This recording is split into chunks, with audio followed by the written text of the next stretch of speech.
All right, welcome to Politics and Video Games and Everything in Between. This is one of your hosts, Kylan, and I'm here with Andrew.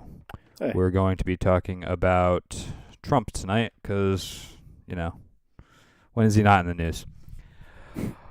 So, as I was telling you earlier, Simpson, he decertified the Iran nuclear deal this week, and the president of Iran urges leaders of Europe to stay in deal regardless of what U.S. decides to do. What are your thoughts on that?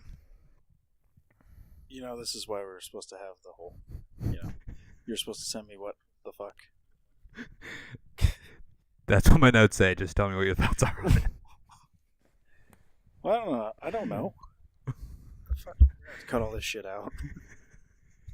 Son of a bitch. All right, stop. No, Stop. just cut it in the editing. It's fine. No, because this program doesn't cut like that. Yes, it does. I guarantee you can just cut like a chunk of this. It'll be fine. Or our first podcast is going to sound terrible. All right. Yeah. So, like I was saying earlier, basically Trump decertifies it, which doesn't mean he pulls out of the deal. He's just basically is telling Congress that at any time he could decide to pull out of the deal. I think it's like quarterly. The president was supposed to certify it, but I'm not sure. Let's let me Well, from let what me I fact check understood that real about it, quick. it is Jesus. Yeah, I'm fucking stroking out on this thing. God damn it. No, what I understood from it though was that he wanted stricter like monitoring, regulation, shit like that. Yeah, as conservatives will try to say, it's like, oh, Obama, and I think they were trying to say Kerry was paying Iran billions of dollars. They weren't paying Iran billions of dollars. Iran had billions of dollars in assets frozen, and they got it back by agreeing to this deal. It's not like the U.S. was like, here's $1 billion, except you can kind of still make nuclear shit. Like, it's like, no, you're agreeing that you're not going to make any weapons. You're going to come in. You're not going to come in. You're gonna allow the UN to come in and be like, all right, they're not making nuclear weapons at any time. They're just trying to get nuclear power. Right. Which I mean, I don't understand why they need nuclear power in the first place, but Because there's this weird thing, like people don't realize nuclear power is as dangerous as, like, people are like, oh, it's cleaner energy. Like, yeah, it's somewhat clean, but it's also very dangerous to have. yeah, it's incredibly dangerous, and I don't see why they're moving into some kind of dangerous power. Like, do they have just a serious issue of not having electricity in half the fucking country or something? No, they're just trying, like, nuclear power. I think it's just a little bit cheaper. Uh like I'm not sure how it necessarily works, honestly. But I mean, I guess they don't need nuclear power, but the fact is that they want to be able to get to that level. Um, if they didn't pull the deal, I think they were only from what I remember they were only a few months away from being able to make nuclear weapons. Yeah, it's probably about right. But that's also assuming that they Uh, can't just make them anyway right now, or that they're not currently making them. that's true, but that's what the whole Iran deal was. It basically allows the UN to come in at any time and look through the entire country and be like, all right, well, we don't see any nuclear weapons here. All is good. But that's what Yeah. the here I'm looking up what certification means right now. Okay, so the president has to certify certain things about the deal to Congress every 90 days, basically saying that Iran is sticking to the deal. So Trump, during this 90 days, decided not to certify it for whatever reason. Um, my little conspiracy theory is that Trump decided if he can't be the best president of the United States, he wants to be the last president of the United States. That's a very good assessment. Um, he's just a child, is what it is. He's a Uh, grown child, and he doesn't really He doesn't understand his actions have consequences. Oh, definitely. It's like, oh, if I can't get my way, then I'm just gonna bitch and moan about it until I get my way, which is a great thing to teach our kids that, you can be president, you can do whatever you want, and when you are president, if you bitch and moan, someone will listen to you and give in because everyone's sick of you. Exactly.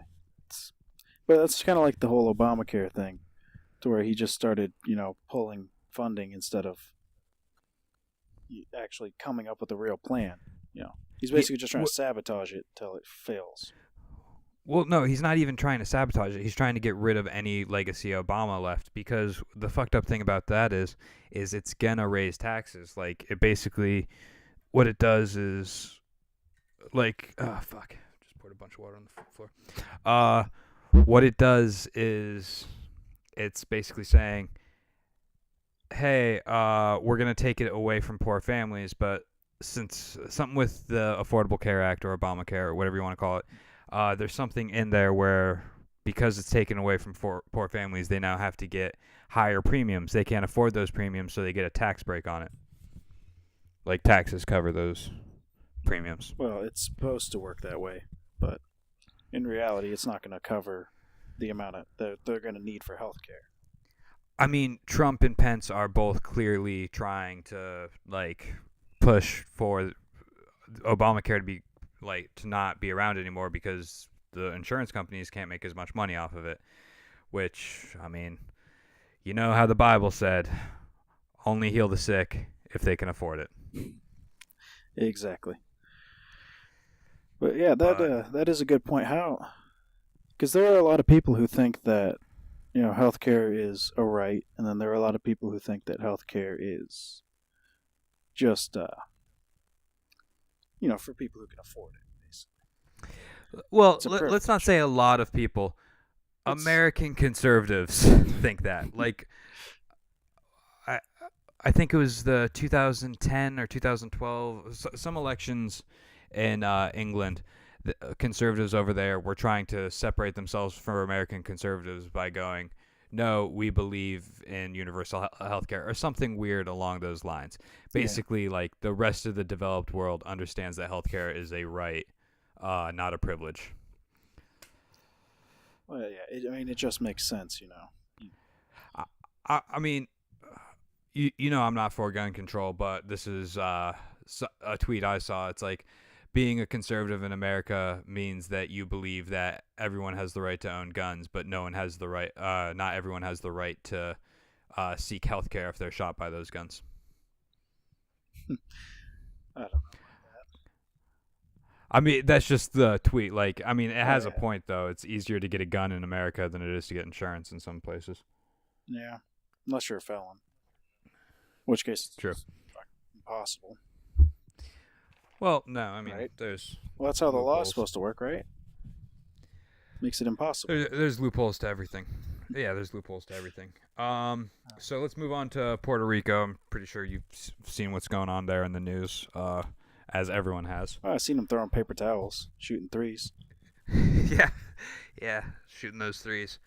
No, but Trump gave his administration a rating of 10. Well, no, gave himself, not even his administration. He gave himself a rating of 10 on the Puerto Rican crisis, meaning that 10 out of 10, we aced it, A+ for us. Says it was probably the most difficult when you talk about relief, search, and all other levels, even when you talk about lives saved, most difficult hurricane. Sorry, I used CNN for this. Credit to CNN for letting me read their articles. And then earlier in his visit, he compared Hurricane Maria to Katrina during the visit to the island, suggesting Maria wasn't a real catastrophe like Katrina in terms of numbers of casualties. But then on Thursday appeared to flip the comparison, suggesting that the devastation in Puerto Rico was worse than in New Orleans during Katrina. But the federal response was much more competent. Basically, he's saying he's better than the Bush administration. Which, yeah, let's set that bar a little higher, I guess. Yeah, you would. I mean, that's pretty much as low as it gets, right? As far as reaction. No, I mean, Bush is just a better person than Trump at this point. Like, I'm looking back on the Bush years going, it wasn't that bad. Well, true, but at the same time, Also, Trump tweeted this: "We cannot keep FEMA, the military, and first responders who have been amazing. Uh, fuck. Uh, okay, if you hold Shift and 9, what is that called? I'm drawing a blank right now. Shift 9? Yeah, what's that sign called? Oh, the open parenthesis. Yeah, open parenthesis. Under the most difficult. All right, let me restart this. We're including this in the show just because we're fucking idiots. Of course. Trump tweeted, "We cannot keep FEMA, the military, and the first responders who have been amazing. Open parentheses under the most difficult circumstances. Close parentheses. NPR forever." So basically, I don't think he realizes that Puerto Rico is part of the U.S. I think he's just like, fuck it. They're there. Mm-hmm. They're surrounded by a big, big ocean, as he said, or whatever the fuck he said. Yeah, it sounds Can't like fact. I mean, I want to fact check that a little bit more, but it's hard. And yeah, I didn't write notes about this, but what do you think about him deciding not to have a dog in the White House, or not just a dog? He decided no pet, and which Thomas Jefferson started that. Let me pull up the article real quick. By keeping a bird and 2 bear cubs in the White House. Because, I mean, fuck it. I guess I would have a pet bear if I could too. Yeah, I mean, who wouldn't have a pet bear? But, Besides the fact it can maul you in your sleep. But I guess if you're living in the 1700s, you have just as much of a chance of dying from food poisoning as you do a fucking bear attack. So. Right, I mean, everything's going to kill you in that time. But the point being, so he's not keeping a dog, but why is that? Is there... Well, he's not keeping any pets, and of course I can't fucking find it. 1 second. Trump not. I'm gonna Google it. Trump not. I mean, it was a CNN article, so it was a little biased against him, I'm sure. Just like, every president since Jefferson's done it. Trump has to. There it is. Trump family breaks with pet tradition. So they're throwing shade unnecessarily on it. Like, you don't really need to badmouth him. Like, he's trying to shake things up by not being the president with a bird. But CNN states the illustrious tradition of keeping pets in the White House dates back to Thomas Jefferson, who kept a mockingbird and a couple of bear cubs during his presidency. Throughout the years, presidential pets become celebrities of sorts. Yeah, and then he said he campaigned and won, vowing to shake up Washington. Now President Donald Trump is again breaking with tradition on a more personal matter, keeping a pet at the White House. Which I guess is not like throwing shade too much, but it is kind of just like, he's got to be different. He's got to be different. Yeah, I mean, they try to find every little thing they can to look at Trump. He's not being like every other president. But yeah, that's not. Things like that don't matter. Things like that aren't going to change how the country's run. I think they're losing a lot of their credibility by doing things like that. Well, apparently, according this is what CNN said. His first wife, Ivana, which is super close to Ivanka, wrote in her memoir that Trump wasn't a dog fan. When she told him he was bringing Chappie to New York, he said no. And then she said, "It's me and Chappie or no one." And she insisted that was that. But Chappie also had an equal dislike of President Trump. Yeah, some people just aren't dog people. Yeah, but I mean, he could still be a cat person. Is basically saying he's not bringing. I'm sure the White House probably actually just has cats around campus or not around campus, around the building to get rid of any rats of sorts. I would. But it's not like they're in bed like cuddling with Donald Trump. Well, why not? because you can just tell he's not a person like he's not the type of person that keeps a animal in the bed with him. So he's not close with his animals, so he's close with his kids? Yes, creepily close with his kids, Very. Except for the daughter that he pretends doesn't exist. Right. Let's not forget that. Yeah. Which She's out there somewhere. I think she appeared on Pornhub. Oh, that could be completely wrong. that's probably completely wrong. Hang on, let me fact check this. It's the good thing about computers; I can fucking fact check. Yeah. God, what a great time we live in. Yeah.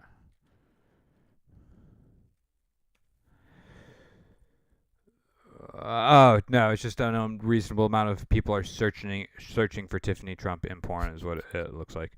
Okay, so yeah, this is what the article on Salon.com says. So I'm not sure how much of a newsworthy site Salon is, but an unreasonable amount of people are searching Tiffany Trump on Pornhub.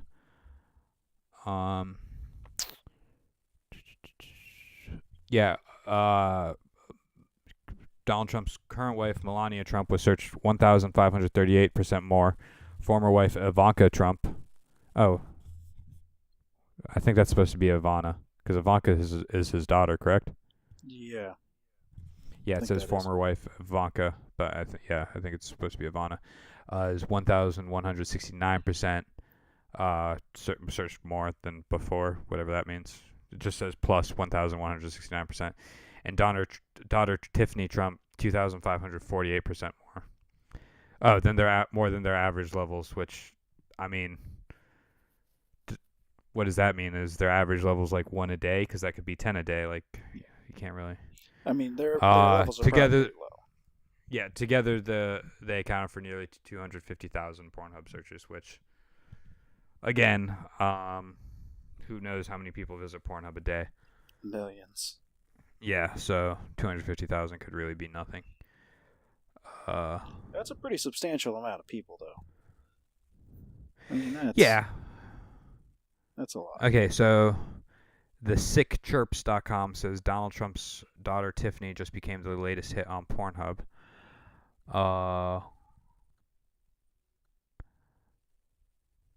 Okay, yeah, it just says most searched for person on Pornhub. Yeah, 5,000. It doesn't actually say if she's on there or not. No, it's just search terms. It's not. It's not like she's actually on there getting railed out. Realistically, it's probably not going to exist. What this is saying is all of this is clearly shown that people are wondering or hoping whether Tiffany has in fact done a sex tape. Yeah. Which I guess that's the article I saw and it just twisted in my brain. Yeah. A little bit. Well, the people on Pornhub are really weird. Because this whole, like, incest, mother, daughter, brother, sister thing is really just taken off. It's kind of weird. Yeah, well, let's see. 1, 2, 3. Yeah, the fourth down in my Google search is Donald Trump daughter getting fucked, Pornhub.com. Yeah, that's great. Probably shouldn't click it. Wouldn't be professional on a podcast to be watching to see porn? if it. No, I don't think Well, so. no, I'm saying to actually like see if it is her, which I don't really know what she looks enough to know. Like, oh yeah, that could be true. But the thing is, I didn't even search like Pornhub in the name. It's just the fourth one down. But like, obviously, this is a big story. And then New York Daily News: Tiffany Trump finally beats big sis Ivanka at something. Oh my god. Well, that's disturbing. Anyway, so. All right, let's take one more look at the Pences, which I should know this. The Pences, the vice presidential family, did get a new kitten before moving into the White, or during their stay in the White House, I should say. I'm gonna. Oh, and the second lady has also unveiled a beehive at the Naval Observatory, now home to more than 35,000 bees. Isn't like it normally for a beehive? Don't they usually have like 60,000 bees or something? I'm not completely sure. Kind I'll of hate Google that real bees, quick. but you know. Well, if bees go extinct, we're not far behind them. I'm all right with that. Oh, commercial bee packages for starting a hive contain well over 10,000. The critical size for a beehive is quite small, in the neighborhood of 1,000 bees. Why do you hate bees? They're assholes. No, wasps are assholes. Bees don't give a fuck. Really, they just kind of fly around you and they look the exact same. So, you know. Yeah, but wasps are bigger, and bees are just trying to find like something sweet. Like on my bar the other day, we had bees like trying to get into the cherries, which were covered, because they could like see there was sweet liquid in there. So I put a little water in a cap and was like, "All right, Mr. Bee, if you need some water, here it is." That's really nice of you. I killed half a bee family the other day. Well, that's just fucked up. I had like 10 bees on my car the other day. They were obviously trying to start a hive because there was the queen bee on my hood, and she didn't fall off until like 70 miles per hour. Yeah, that is But way better treatment of bees than what I did. Yep. You did it with fire, didn't you? No, I stomped them and I smashed them and I crushed them. You know they give off a smell attracting more bees when you do that, right? It didn't matter. There were still a bunch of bees around. Yeah, just let them be. I see what you did there. I wasn't trying to. Sure. Oh, God. All right. So. All right, where does the vice president live? That's what I was Googling. One observatory circle, U.S. Naval Observatory. Oh, okay. So yeah, they actually. So, Mike Pence's wife is actually bringing bees into their property. So that makes sense. That's ridiculous.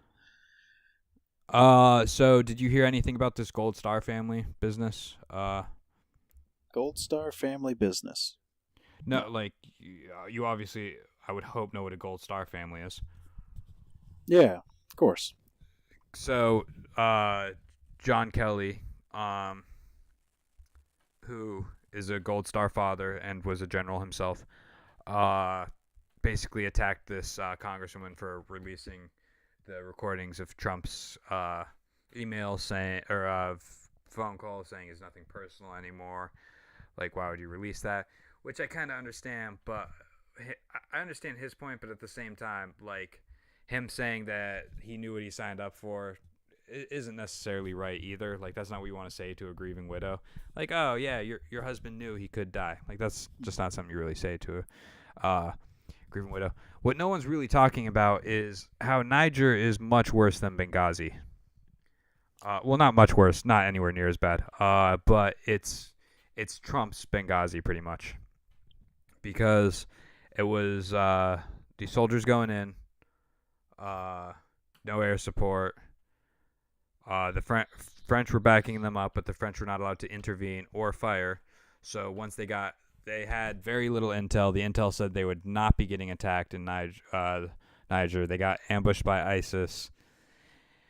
And when the French came, they still weren't allowed to shoot or something weird, and they ended up using contractors to pull them out instead of U.S. forces. Interesting. Yeah, I mean, it's all kind of a clusterfuck, but, I mean, what isn't these days? Oh, yeah, I mean, clusterfuck's pretty much the new norm around here. Yeah. This isn't really politics or video games, but do you see what Marshawn Lynch did? No, what'd he do? There's a late hit on Derek Carr or something, and the ref didn't call it, so Marshawn Lynch like ran onto the field and like yelled at the ref, and I think he might have even pushed the ref. Like he got ejected from the game for it. Nice. Now, you got to do a lot to get ejected from a game, though. I mean, of course, it was like, because I was watching the game Thursday night, and it, of course, was like the 5 minutes that I left the room for that it happened in. Like, it's just one of those things. Like, we got back into my cousin's roommate's like, oh, Marshawn Lynch got ejected. We're like, what happened? And he's like, oh, there's something like a late hit on Derek Carr. Yeah, I'll look it up so I can explain better. But, yeah, Marshawn Lynch is not playing like he used to. No? How's he doing? Let me pull up his fantasy stats. I think he's only gotten average of Fuck. He's averaged like for fantasy points, 6 points a game, which if you've played fantasy, you know that's pretty low. I don't know. I've never played fantasy. Apparently, I can't play any of that in my state, which is wonderful. Yeah, I don't. That's so weird.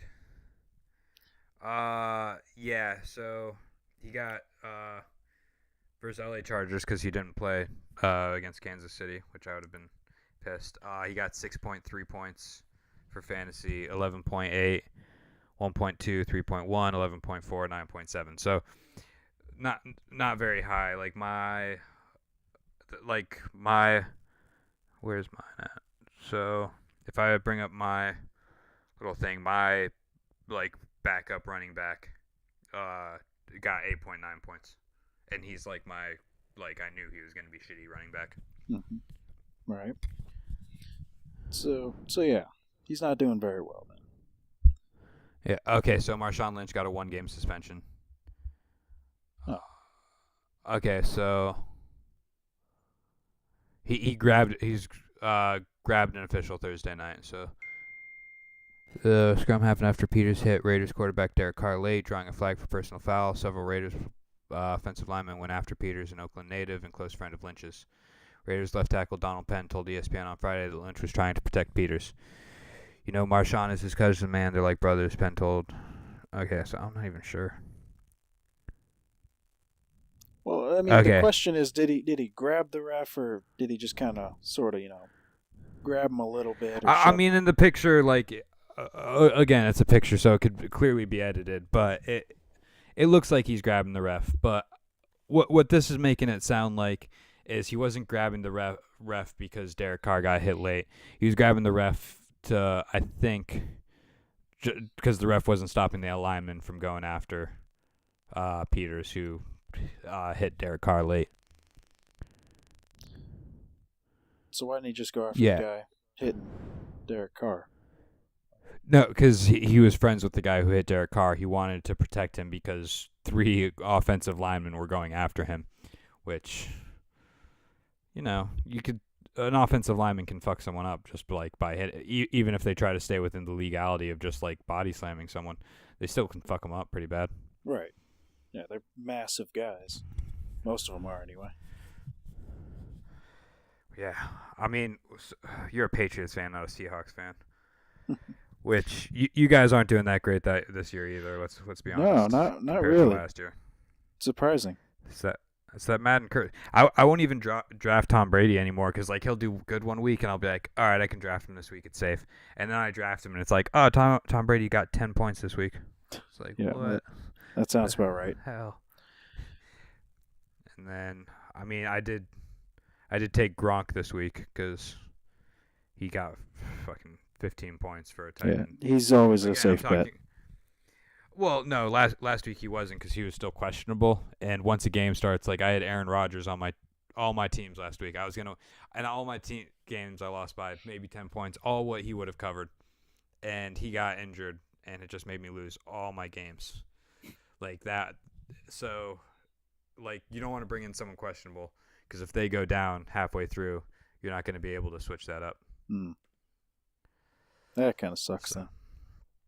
Yeah, I wasn't trying to have someone that could go down halfway through. Because that's money you're playing with. I was watching John last week tonight with John Oliver, the YouTube series that he does. It's just half the episode on YouTube, and he was talking about how little money people make on DraftKings and FanDuel. The average people who actually make a profit is 1%, and I was just thinking, I was like, damn, I'm not in that 1% right now. No, you're not. You're almost never in the 1%. No, but my supervisor, he wins $400 a week on it. Yeah, but that's the thing, is you always know someone who makes tons of money off of doing something, and then you go to do it, and then it just ends up failing.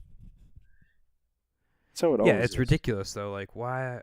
Yeah, why is he making that much money? I also don't understand how he's in a he makes $60-something thousand a year because he works 60 hours a week though too. So I don't know if I'd want to work 60 hours a week. Like everyone's like, "Oh yeah, think of that overtime." It's like, I like what's overtime really mean if you don't like what's all that money mean if you don't have the time to spend it, you know? Oh, I know. I was working about 80 hours a week during the summer, some weeks, and it's tough, you know. Yeah, and I mean, you got pretty good overtime though. But Yeah. yeah, you're still kind of struggling paycheck to paycheck, weren't you? No, not then. I was making tons of money. I was just blowing it all, you know. Bet you And wish you saved it now. no, I'm good. You know, I spent it on things that I still have. You know, it's not like I just blew it on booze and weed, all that other stuff. You did or did not blow it on that. Oh, I didn't. No. Well, where's the fun in that? You got I to don't go for know. the cocaine and hookers. I don't know what you're thinking.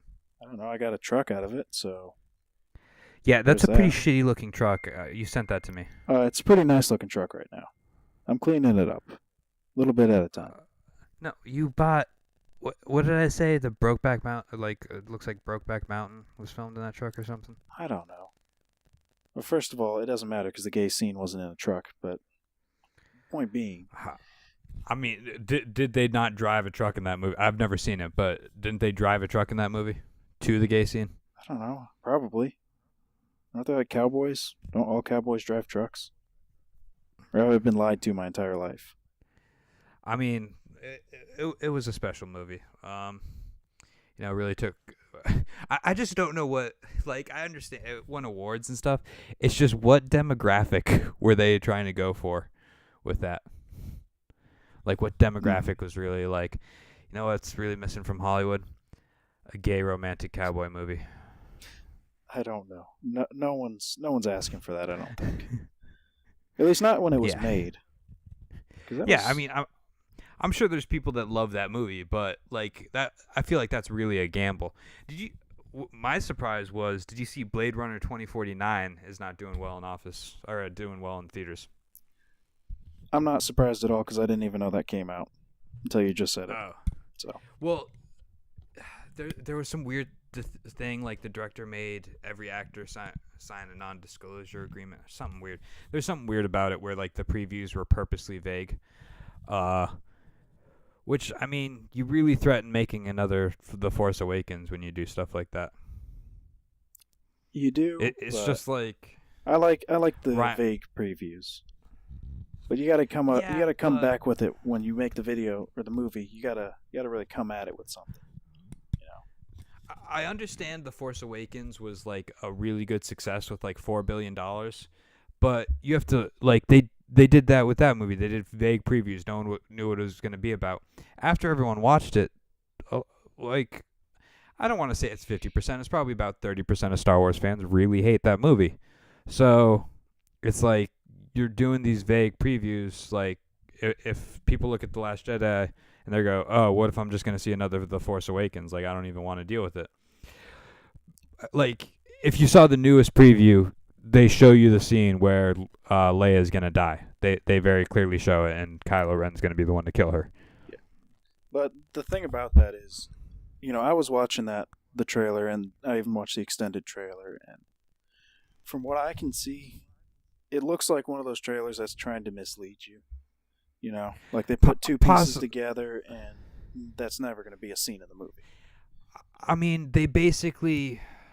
Well, they don't want to pull another Rogue One showing scenes that were clearly not in the movie. Um, I don't know if you've seen Rogue. Have you seen Rogue One yet? No, I Oh, haven't. you're missing out. It's so much better than The Force Awakens. It's the Saving Private Ryan of Star Wars movies. Um, but they put like these scenes in the previews that were misleading that weren't actually in the movie. Yeah. So people are kind of were getting on them about that, and they were worried that The Last Jedi was going to do the same thing. But what we know about The Last Jedi is that they're probably going to kill Leia off.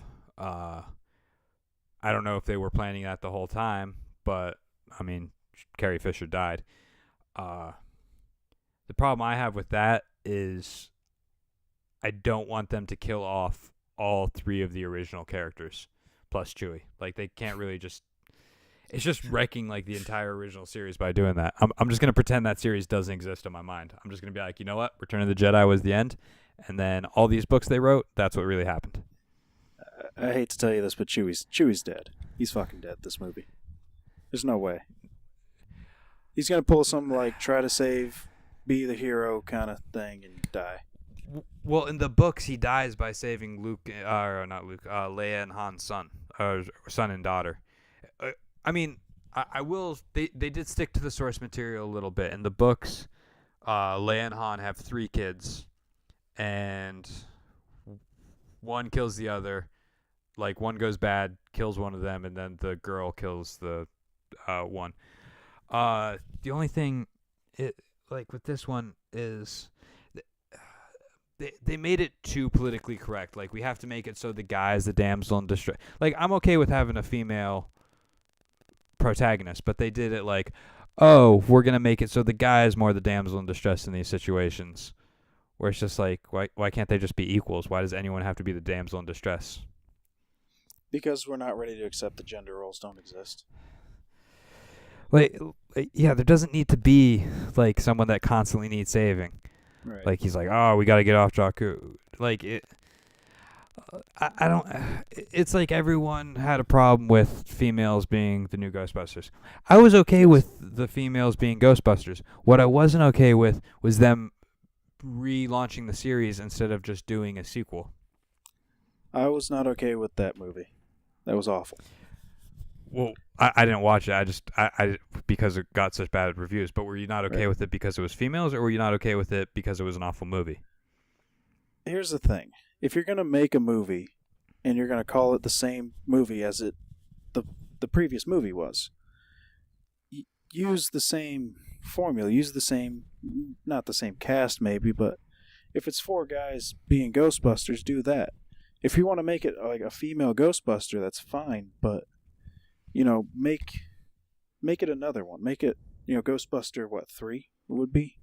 Something like that? Yeah, but Dan Aykroyd has actually written a third scene for a script for the third Ghostbusters. The only problem is, like, it was supposed to shoot back in 1999, and Bill Murray didn't like the script, so he wrote another one. And then by the time, I think he wrote the final one sometime in the 2000s, and Murray still wasn't okay with it. And by the time, like, he had even gotten to writing another one, the one guy had died. No, really? Yeah. But, I mean, who knows? No, but I just don't like the fact that they used women in it, and it feels... Forced? Yes, it feels like they were like, here's a movie with women in it. Here, enjoy this. Women. Yeah, I guess I was kind of ignorant for thinking The Force Awakens was going to be immune to that. Yeah, it's not. Because, The Force Awakens was just such a mistake. It was. That it was.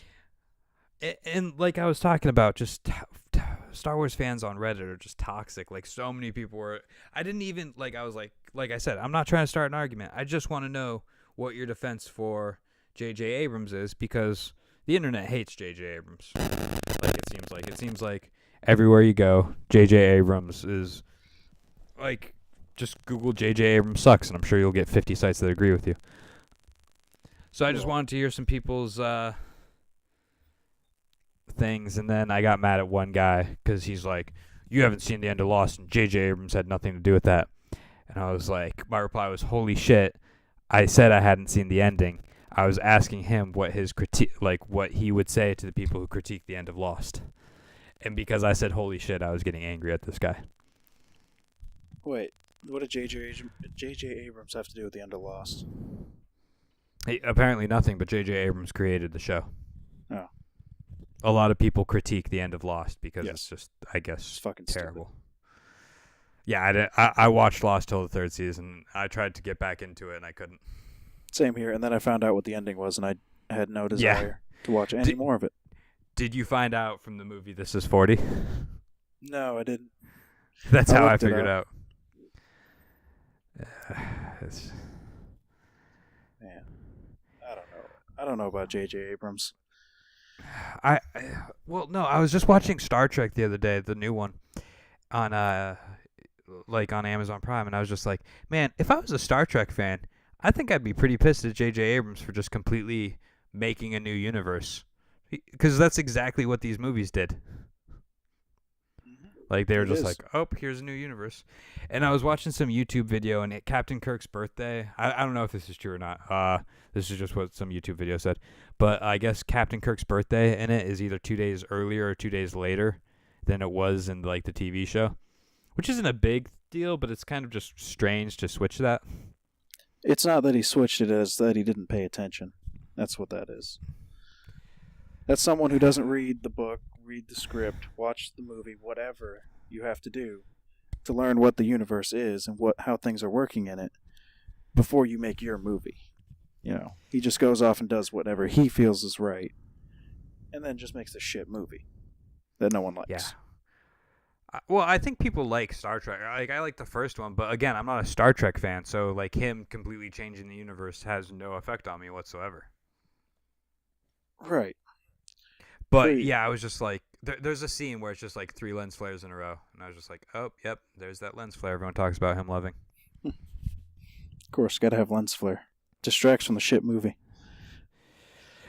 Also, this is, I mean, again, I don't know how much he had to do with the third movie, but the third movie was like the whole thing was it's mostly taking place on a planet instead of a ship. And I'm just like, that's the only reason I watch these shitty movies. Like, I want to see the ship battles. Exactly. I don't give a fuck about like the personal. But it's all about the quest, man. Yeah, fucking the real treasure was friendship the entire time. Exactly.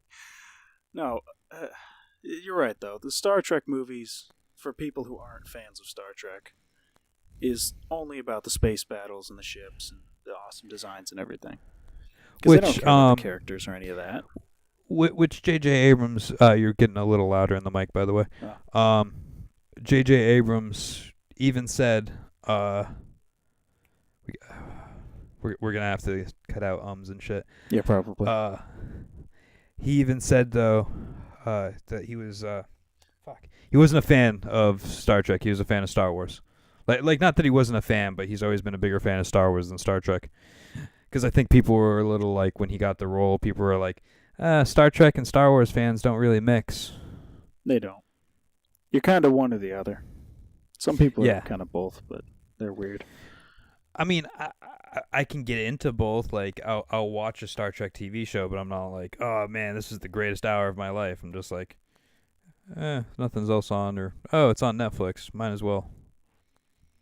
Like, before I left for boot camp, I watched Star Trek Voyager for a few months just because I was bored, and I would skip an episode if there wasn't a space battle in it. So yeah, probably not a fan if I'm just like, yep, skip this episode because there's no space battle. Because you literally want it to be more Star Wars than Star Trek. Yeah, true. No connection to any of the characters. Didn't care about that. I was just like, is there space battles in this episode? Like, I would literally like skip 10 minutes ahead to see if there was a space battle, and if there wasn't a space battle, I'd skip the whole episode. Now, early Star Trek space battles though, they weren't the greatest. No, I was watching the show because when I started watching that show, I think I actually watched the full episodes, and there was an episode from 1997, and there's this scene where he kicks this guy off this platform, and so it goes outside of the platform, and it looks like Nintendo 64 graphics of this dude kicking another dude off the platform, like not even remotely realistic. No, not even a little bit. Because, like, I mean, me and my friend used to have a general rule. You remember FearNet at all? No. Like, it was supposed to be the super scary movies. It was just free movies on demand. And you ever hear of Horror Fest? It's just 8 movies that they release around Halloween each year that were too violent to actually be released in theaters. Usually they suck. Yeah, I heard about it. I never really checked any of that out. Yeah, so FearNet always puts the Horror Fest movies on it.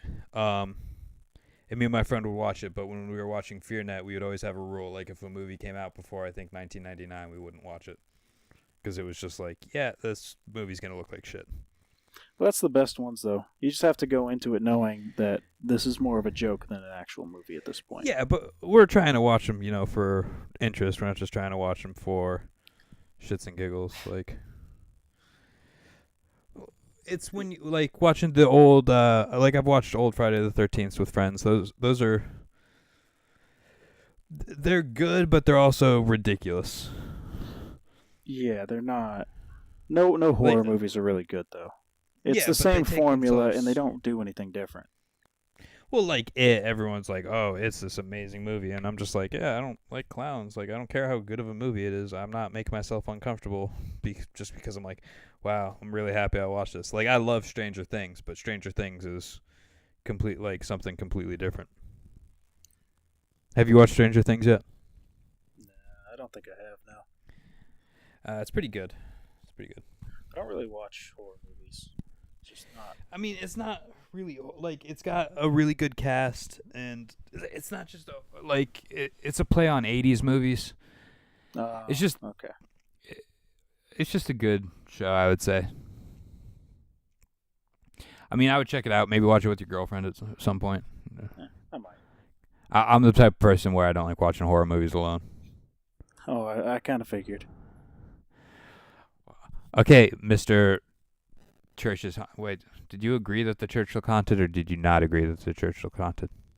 I said you can't tell from a picture if a church is haunted. But it can look haunted. That's not a thing. But It's not haunted. If it's haunted, it's haunted. If it's not, it's not. You can't just say it looks like it's haunted. Unless you see like a ghost in the picture of it, then it would look haunted. I mean, you saw the church though, right? Like, Yes. I mean, my plan would be to buy that for $170,000 and then convert it into like 4 separate apartments. Well, you might as well just buy it for $170,000, convert it into a nicer looking church, and then just make a bunch of money off of people. I mean, yeah, but I'm not a Christian. I'm So more leaning towards atheist than anything else. look at Joel Osteen. He managed to make it work. God, what? Like, has his revenue gone down at all? Does he even have to worry about his revenue going down? Can he just be like, yeah, I can live like this for the rest of my life. It's fine. I have enough money. There are way too many people who believe he's just going to fix their lives for him to ever worry about food or living or anything. I mean, yeah,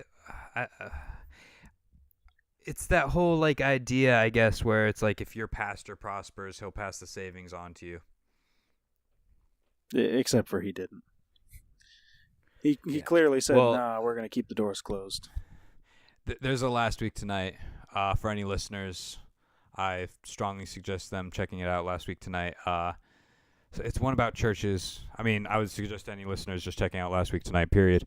But there's one specifically about churches where he has correspondence with this church where he sends them money and they'll like send $1 back and they're like, make sure you don't keep this dollar in your possession. Like, you have to send it back with more money. And it's like just super weird, this correspondence he has with these guys. Yeah, I seem to remember watching that one. That one's really weird. Yeah, but I mean, not weird in the sense that like John Oliver's being weird. It's weird that these churches were just like, oh, we're send us $1, Right. and then like send us $49 on top of this $1. It's really weird, but people just, they'll use anything they can to get money. Yeah, but you shouldn't like. I feel like pastors definitely should not be ones to take advantage of that. Oh, well, these people aren't pastors. These people got their degrees off of like a cereal box. I mean, I understand having a nice church. If you have a mega church and you put all your money back into the church, that's fine. But don't put it into your house. Put it either into charity, back into the church. Like do whatever you have to, but don't keep like. You can live off $75,000. They say $75,000 a year is what you need to be happy. I don't know why these pastors can't just live off $75,000 a year and be perfectly happy with that. Because they make more than $75,000 a year. Yeah, but live off $75,000 a year. The rest goes. I mean, most of them already put a bunch of money into their churches. Joel Osteen bought the old Houston Rockets stadium, but so put it back in your church, and then once you have a good church, funnel it into charity. Like just. All right, like there's a professor. I don't know where he's a professor. I really should. I don't even know if he's a professor. He's on the Joe Rogan podcast. He lives off 35,000. I mean, he adjusted for inflation each year, so I actually don't even know how much he lives off anymore. I think he said something around $35,000 a year, and then the rest just goes into charity. Yeah, I mean that's about all you really need. Yeah, that he takes. That gets your groceries and your rent and everything. I mean, he enjoys going to Africa and making it so those people can live, pretty much. So I mean, I can't fault a guy for doing stuff like that. Would I ever do it? No, I want that $75,000 a year. Of course. But after 75,000, I mean, it's nice to have toys and stuff. But after a certain point, it's like, yeah, I would want to give money to charity. I mean, I don't know if the Air Force had to do that, where you filled out a little sheet each year, like saying how much money you wanted to give to each charity, or to any if you wanted to. Yes, we did. We'd have people go around with this booklet just full of charities that you could donate money to if you wanted to. Oh, if you didn't want to, you actually had to write on the sheet of paper, "Not donating to charity," and sign your name. I don't remember if you had to on ours or not. I'm sure you did. But I donated to some firefighter charity. I donated like $10 a paycheck or something. Yeah, I feel like I donated to something like that. I don't remember. I think the third time they came around, I was just like, I'm not finding that thing in that booklet again. I don't blame you.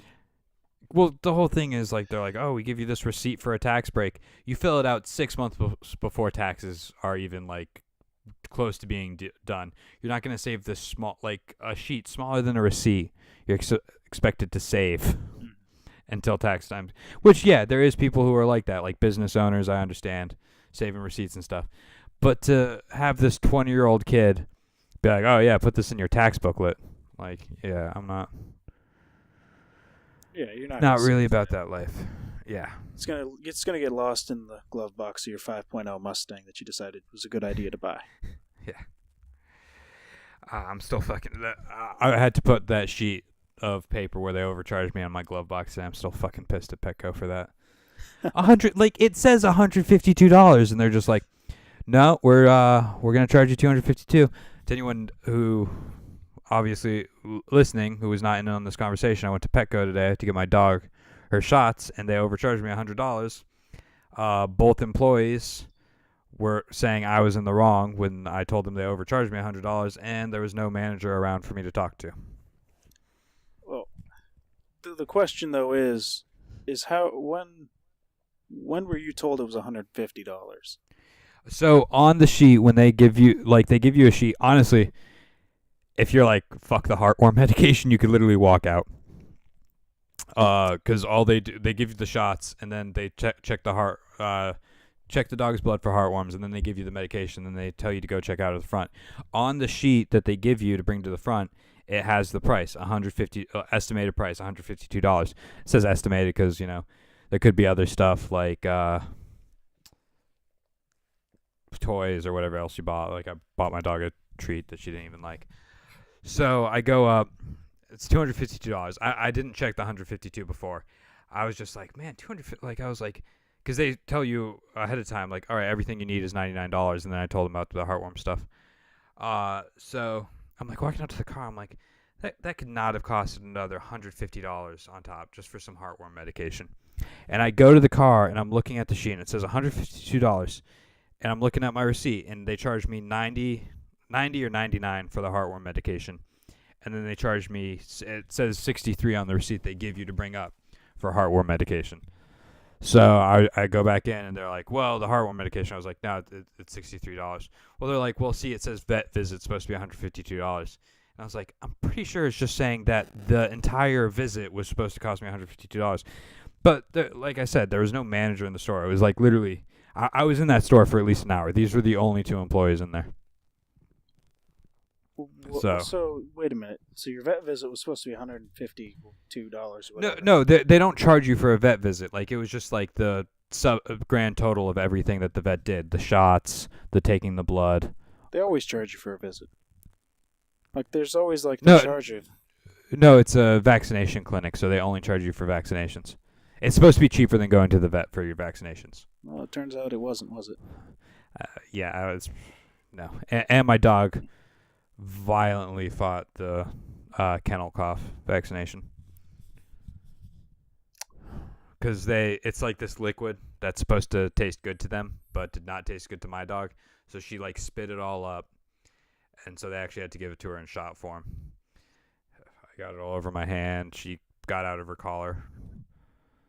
I was just like, I don't want to chase this dog through the store right now. That sounds terrible. I didn't have to. She was just scared because she was getting her blood drawn and stuff. Yeah, I'll never go to Petco to do something like that. No, it's not Petco. Like vet. A vet. No, these vets travel around to Petcos and do them on weekends. Oh, you did it in one of those one of the box van looking things. No, they pull up in a box van, they but they do the go into snip. Petco to do it. No, they pull up in one of those vans, but they go into Petco to actually do the shots. Like they set up a little station and everything. Like it's a legit vet. Oh, well, there's and your her first assistants. mistake. You never trust one of those vans. Someone pulls up in a van, goes into a Petco, and starts doing whatever vet stuff she does. No, don't do that. She can't even get a building to do her vet stuff in. I mean, whenever I am in Petco, I'm like, wow, this really is just the poor crack house husband of PetSmart. Crack house cousin, not husband. I've never thought that about a PetSmart because they're pretty much the exact same company. No, but Petco, like every store just has like worse lighting in it and is always like more spread out, so it looks like there's more stuff, but there's really not. And PetSmart's like a mega store, I feel like. So you're saying it's like the Kmart of the pet store world? Yes. I miss Kmart, by the way. It was a good store. No, there's still some. They're not all shut down. I think there was one still open in Virginia. I feel like there's a few still open. Probably not many. It's like Blockbuster. I think there's one Blockbuster still open. Jeez. I had a lot of good memories in Kmart. A lot of cheap stuff. Yeah, my godfather bought me a paintball gun at Kmart, I feel like. Nice. It was a good... I mean, what company was it? There was some... I bought it because some team was getting sponsored by whatever company gun this was, but the gun actually ended up sucking. It was a $200 gun. Well, Also had a fucked up O-ring in it, so... Yeah, that'll do it. I know it wasn't Spider. I'd have to look at the gun again. I miss doing paintball. Paintball's fun. It is. It's a lot of fun. I wish it was more tactical than it really is. Oh, no, you have to knock... It's running and gunning. It's pure Call of Duty. It pretty much, that's what it is. It's Call of Duty for the active person. Yeah, if you try to be tactical, you look like a pussy. Exactly. You just end up getting shot anyway. Yeah. Plus, you really got to lob those paintballs. They don't travel straight very far at all. Well, no, I think they're supposed to travel straight for 50 yards. I don't know. I had some rented paintball gun, and it was shit. Senator Graham says it's okay to debate with the 4-star general. Oh, Lindsey Graham said that, which is surprising since Lindsey Graham is in the military, or was. I don't know if he still is. I don't know either. Well, he was in the Air Force, so you should know that. I don't remember any of that. I'm sure I didn't even know that when I was in the Air Force. I had other things to pay attention to, like, doing my job. No, you'd get made fun of if you were just like one of those people who knew all the different Air Force facts. And, oh, this person is this guy. Same with naval aviation. Like, if you knew anything about a ship, like, you were dead. Like, what are you learning about ships for, faggot? You're not on a ship. There you go.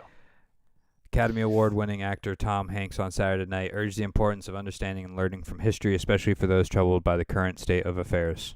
People are upset about what's going on today. They're furious. They're frustrated. They're worked up. Hanks said, if you're concerned about what's going on today, read history and figure out what to do because it's all right there. That's kind of a weird statement.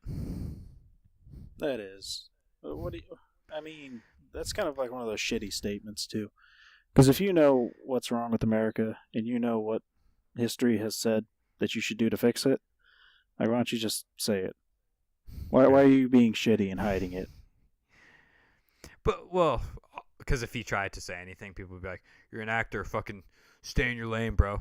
It's like when LeBron James said something about fucking Donald Trump. People are like, "Oh, fucking why don't you just do your job and fucking play basketball, man? Why are you trying to get out of your lane?" And it's like that fucking Jay-Z song, Story of OJ or something. Yeah. Which you kind of like. It's like, yeah, still a ninja, as I'll say. Yeah, nice save there. Yeah, I mean, I don't understand the whole idea of staying in your lane. I don't like that whole idea, because you should know a little bit of everything. Yeah, like, you don't have to be just a basketball player. Like, Right. I'm not a fan of LeBron James. He's a cocky asshole. But just telling him to, like, not get involved in politics, like, why? I'm a plumber, so, fucking Donald Trump's my man. This basketball player just needs to stick to his stuff. Just stick to his job, Mm-hmm. Like, you're fucking... And, like, Donald Trump supporters, like, at this... I'm not going to pretend that Hillary Clinton would have been better or worse, because we don't know. We honestly don't. But just... Hillary supporters, I feel like, at least would be like Obama supporters when Obama fucked up, and we're just like, yeah, I don't know how I feel about Obama right now. Like, he's doing some kind of fucked up shit. I feel like Hillary supporters kind of would have been like that. I mean, Hillary supporters sometimes are as bad as Trump supporters, because they're still supporting her and there's no reason to. But Trump supporters, it's like, what are you still, like, why are you still supporting him?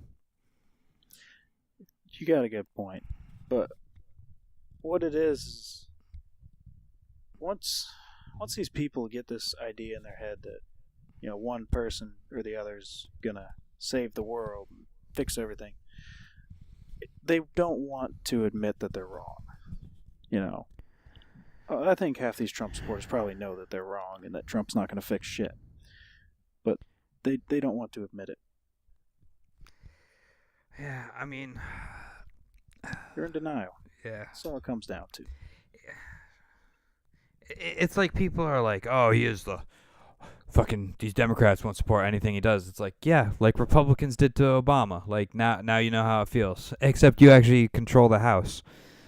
And meanwhile, people like independents are just sitting here like, wow, this country's kind of fucked either way. Mm-hmm. Like, Democrats could have had it with Bernie, but they just had to give it to Hillary. And Republicans honestly didn't have a good choice this year. No, not really. But Republicans have not really had a whole lot of good choices past. No, I mean, Mitt Romney was better than Trump. But by how much? I mean, people were mad at Mitt Romney because he was like, I won't vote for Trump. And they're like, well, what if he wins the primaries? He's like, I won't vote for him. They're like, so you're not going to vote? He's like, no, I'll pick a third-party candidate and vote for them. And then like, oh, you're just going to waste your vote on a third-party candidate. Like, no, motherfucker, if everyone votes for a third party, you're not wasting it. Like, people are like, oh, you can't vote for a third-party candidate because they'll never win. It's throwing a vote away. Well, if everyone has that same view and wants to vote for a third-party candidate, that means if everyone votes for a third-party candidate, they're more likely to win. Yeah, but you'll never see that, though. The media and all these conferences and whatever the fuck they're Bilderberg called. Groups. And They don't want... Yeah, they don't want anything but, this Democrat or Republican type thing.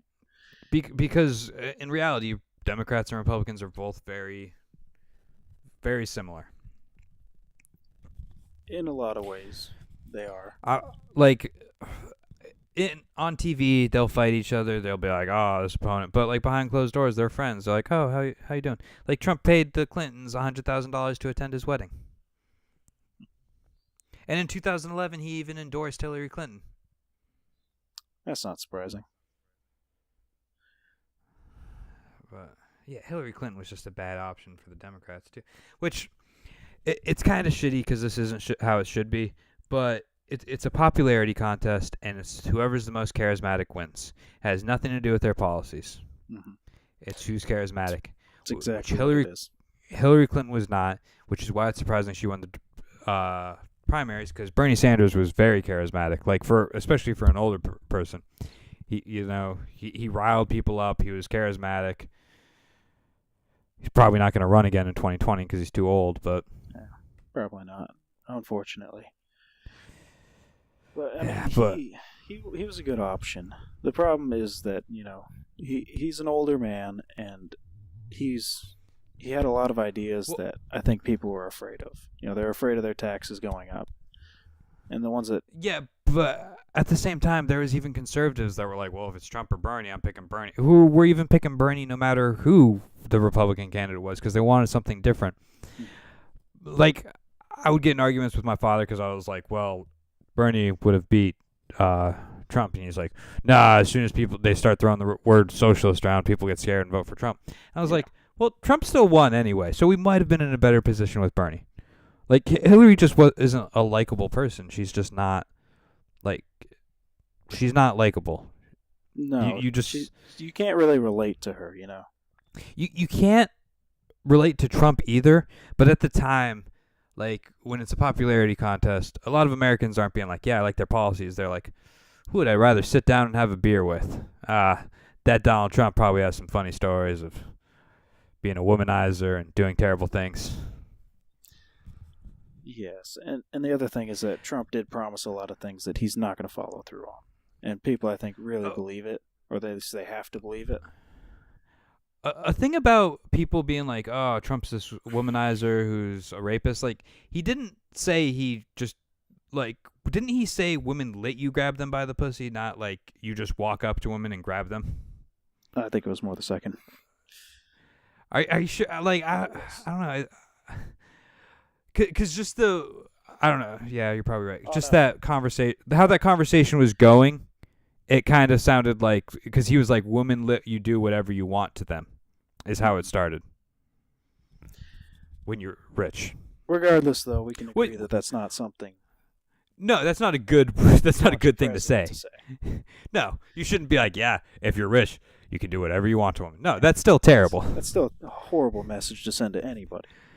Yeah. It's a wonder why Tiffany Trump didn't turn out better. Right? I can't figure it out. Beats me. The funny thing is, people are like also getting on people for being like, oh, why are you attacking Barron Trump? He's a child. Like, yes, you're correct. You shouldn't. President's family should be off limits. These same people are being like, oh, Chelsea Clinton looks like a man. Like, if you got a blowjob from Chelsea Clinton, it'd technically be anal. Like, oh wow, yeah, that's so much better. Way better, way classier, people. Good job. Yeah, like, yeah, granted, Barron Trump is a child. You should not insult a child, but you just shouldn't insult anyone's family, really. Like, it should be off limits. Like, there shouldn't be insults at all in a presidential election. No, you're all supposed to be, adults, right? Yeah. Yeah, you shouldn't be throwing around these childish insults and all this craziness. You should just be sticking to the facts. But that doesn't happen anymore in our society. It's just the way it is.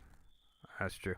We'll bring up one last thing about politics before we switch over to video games, so we don't keep this podcast over 2 hours long. It's already. Yeah, I know, but I'm just saying we should for our first podcast. I mean, we can, like, in later podcasts, 3 hours is fine. A lot of podcasts do 3 hours. Yeah. But I'm just saying for our first episode, so people can get to what they want. Sure. What do you think about Kid Rock running for Senate? I mean, I don't know anything that he's going to do, but just like Kid Rock running I'm fine with that. He's a Trump supporter. Right, that's fine. But the thing is, like, yes, this goes back into the LeBron James thing, but do you think people who are entertainers should stay in entertainment? No. If you're in entertainment and you want to go into politics, that's fine. And I mean, chances are he might win if he's in his own home state, all that nostalgia type stuff. But you have to know what you're doing and know what you're talking about. Don't just he's get from into Detroit, politics, so it's pretty split there. Yeah. Okay. But I just saw a tweet, like, someone who was like, "This is amazing," and it's like, Senate candidate Kid Rock slams Eminem for blasting President Trump on freestyle, and someone was like, this is 2017. Like, if someone like from 2000, like was in a coma until 2017 and saw that, they would be like, "Oh my God, what the fuck happened?" True. And then they'd ask what the fuck a Twitter was. But yeah, true. You know. No, but I'm just saying, like, they like just to see that, like, oh, Kid Rock's running for Senate. Yeah, Trump, who in 2000 was just what, like, he was famous, but he wasn't like he didn't have a reality show or anything yet. He was just rich, really. Yeah, because even in Friends, they mentioned, like, there's an episode from 1999 where they mentioned seeing Donald Trump. Yeah. So, I mean, he was just around. Mm-hmm. But, I mean, it's it's crazy to think that people who are like 70 now, like Donald Trump, were in their 40s in the 80s. Like, just like that 80s. I mean, for us, we weren't alive in the 80s, but the 80s was 30 years ago. That's crazy. That is. Because in the grand scheme of things, 30 years is nothing, too. True. Well, getting back to this Kid Rock thing, what do you think about this? I don't think. I mean, I really don't think he should run.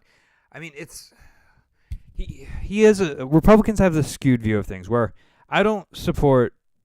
Like, I stand for the national anthem. I'm always going to stand for the national anthem. That's my prerogative. I don't have a problem with people kneeling, because it's their right. It's a protest. It's 100% their right. And then Kid Rock blasts people for kneeling, but the same flag code says you should not wear it, the American flag, as garb, which he cut a hole in an American flag or as a fucking poncho. Now, since they said that, I mean, I honestly didn't even know they said that. But because I don't want to be, I mean, I'm not getting mad at players who kneel, but since I don't want to be a hypocrite and be like, oh, I always stand, I had a American flag bathing suit. Well, no, I'm still wearing the bathing suit because it's not red, white, and blue. It just has a stripe and star pattern on it. But I have like a tank top that's American flag that I'm not going to wear anymore because I'm just like, oh, I can't be like, oh, you know, it's my thing to always stand for the national anthem, but you know, I got this sweet American flag tank top that I'm just going to rock all day. Well, Like, as yeah. long as you're not judging people, it's fine. You know, it's when you start judging people who are kneeling and you're like wearing your little American flag tank top. You're like, oh, fuck Colin Kaepernick. That's when there's a No, I'm saying like, oh, I'm not going to wear it because the flag code says it's disrespectful. But it doesn't say that it's disrespectful to kneel. And Colin Kaepernick is kneeling to respect the dead soldiers, but not refusing to stand for the anthem. Because he talked to a Green Beret, and him and the Green Beret agreed on kneeling to respect the dead soldiers, but not. I mean, it's definitely it goes past soldiers and war and things like that. It's more of bringing up the fact that there's, you know, maltreatment of blacks and, you know, yeah. Well, it's like that. is it Tommy Loren or Tammy Loren, whatever her fucking name is? Let's start a Twitter campaign to all of the 10 people probably listening to this. Hashtag fuck Tommy Loren. But yeah, she was like, I bet you could take 3 NFL players and get 3 different answers to why they're protesting. Like, no, the NFL protesters aren't just protesting because they hate America. It's not like, oh yeah, fuck America, I'm just going to protest for that. No, they're protesting for a reason. They all have the same reason. Right. They're all on the same page here. And what I hate about it is the coverage you see is, oh, they're disrespecting soldiers. No, that's not the purpose. You're completely skipping past the purpose of this actual protest. Yeah, he was sitting at first, and then a Green Beret sent him a letter saying, hey, I find this really disrespectful. And Colin Kaepernick was like, all right, I understand you. Let's talk about this so, you know, we can share our sides and we can each grow from this experience. Yeah. And, like, because initially the soldier was like, fuck Colin Kaepernick. He's a Green Beret. So he had a conversation. He was like, you know, it's not ideal to do anything but stand, but he's like, sitting is just disrespectful for the people who died to that flag. And Colin Kaepernick's like, all right, yeah, I can see where you're coming from. I understand that. And so they, like, got to the point where kneeling, because you're still respecting the dead by kneeling, as you would in front of, like, the Green Beret was saying. I mean, me and you both served in the military, but we didn't know anyone who died, so we don't know how to respect the dead in that way. Well, I'm sure we both know people who died in service, but not like in combat or anything. And then like I had a guy die in my squadron die from a motorcycle accident, but I didn't go to his funeral. I didn't know him. I didn't want to be that guy that was just getting out of work to go to some random funeral. But yeah, you're saying like you kneel in front of graves or something to show respect. I mean, anyone interested, the video's been floating around Facebook and it's on YouTube. But yeah, let's transfer into switch into video games here. Let me just see where we're at. We're at 1:15, so I can tell people. I can do a little intro, or 1:15. I'm gonna put an intro in and just be like, hey, if you want to just skip to the video games, it's at 1:15. That was a seamless transition, by the way. Beautiful. Yeah, beautiful transition. Yeah, sorry people. First podcast, we're gonna be explaining a lot. Again, we probably only have 10 listeners. Thanks, Mom. Thanks, Dad. So, yeah, Destiny 2. What are your feelings on it? We've been playing it a good amount lately. You know, I like Destiny 2. I really do. I'm gonna have to disagree with you on this one. I like Destiny until they didn't release a full game. Destiny 2. I mean, we haven't beat it yet. I mean, you might have. No, we haven't beat it as a team yet. But there's no way to be tactical about it. Like, if you try to be tactical, it still turns into a running gun. I like tactical shooters. That's why me and you spend hours playing Ghost Recon. Yes, but that's the thing. Is Destiny was never made to be this super tactical, using cover type game. No, it was always made to be running gun. Think about Halo, which mixes tactical with running gun. They made Halo? Why could they not do something like that? With Halo, you can be both tactical and do running gun. There's different levels where it explores each, and you have to do there's a strategy to Halo. Like, yeah, it's tactical and it's running gun. Where Destiny was just like, fuck it, take out the tactical and just make it running gun. No, Halo is made in a way where you can do both. By giving you not a whole lot of enemies to kill and then, just a bunch of open spaces to run around in. And things like that Destiny doesn't give you. Right. Yeah, which I'm just saying, like, a game made in, 2001, like Halo was? I mean, I'm probably wrong on that date. But it should not, like, Halo 1 is more, like, there's more strategy involved than Destiny 2 17 years later, 16 years later has. Well, there's more strategy in Civilization than there is in Destiny, but it's like you're comparing apples and oranges here. No, but it's the same company that made it. Well, it doesn't matter. If it's the same company, it's a different game. It's made to be played differently. Wow, what is the company that made Fallout 4 and Skyrim? Why can't I remember that? Bethesda. All their games are pretty similar. Like, you can go into a Bethesda game and go, like, they can make a brand new game, and you're going to be like, all right, it's going to be, like, I'm not going to understand this game, but the mechanics are going to be slightly the same. Like, yeah, Skyrim and Fallout 4 are completely different, and Dishonored completely different than them, but it's all the same mechanic. Yeah, still. It is. It's the same. You're going to have levels. You're going to have different skill trees. You're going to have different equipment. It's all pretty similar in that way. But that's a different company, Bethesda makes their games according to their formula, and Bungie didn't do that. They made Halo, which is some futuristic war running gun tactical shooter thing. And then they made Destiny, which but it's the same idea. Like, humanity's on the brink, aliens are attacking, like, they're surrounded on all sides, they have to try to fight off these aliens. It's the same idea. Same storyline, but different things. You got loot, and you've got all these other different aspects to it that you don't see in Halo. Yeah, because you didn't. Halo was it switched to a more multiplayer game, but at first it was a very story-driven game. Like, there's so much lore to Halo, where there's not really that much lore to Destiny. True. There's also books to Halo as well that. Yeah. You don't see that with Destiny either. Yeah, which I don't like the fact that they released a game that didn't not explain complete. Anything. No. Yeah, and it's not complete. You paid $80 to be able to get the first 2 expansions. Yes. Which you're part of the problem, and the video game fans listening, I'm sure will agree. Okay, yeah. Well, I'm gonna play the first 2 expansions and find out how great that game is. I'm not, because I'm not paying an extra $20 for them. Yeah, you are. You're just not yet.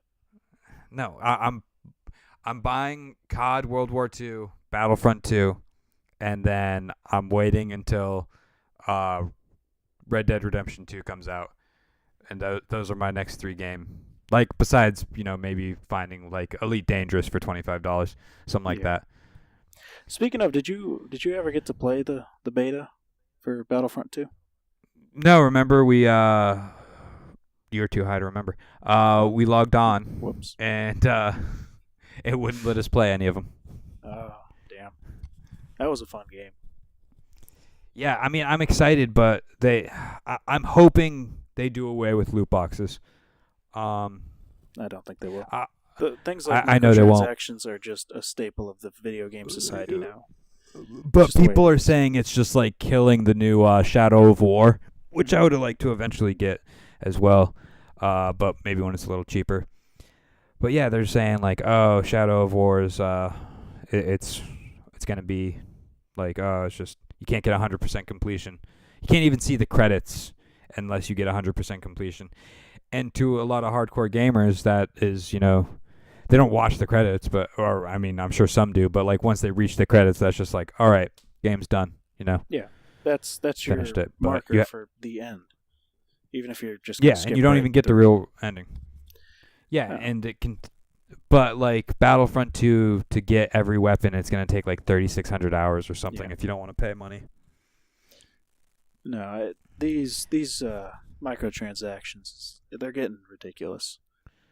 Yeah, I would rather pay $70 for a game and get a full game rather than pay $60 and then have all this DLC come out. Right. And then you don't even get access to some of the weapons or the armor, whatever it is that they're going to try to sell to you later. I mean, what they could do is what Overwatch does. Like, you pay for better armor, and people still pay for it. Like, you don't pay to get better weapons or anything. You pay for better armor, and people still pay. Like, Blizzard is still making money off Overwatch. Never had any desire to play the game, but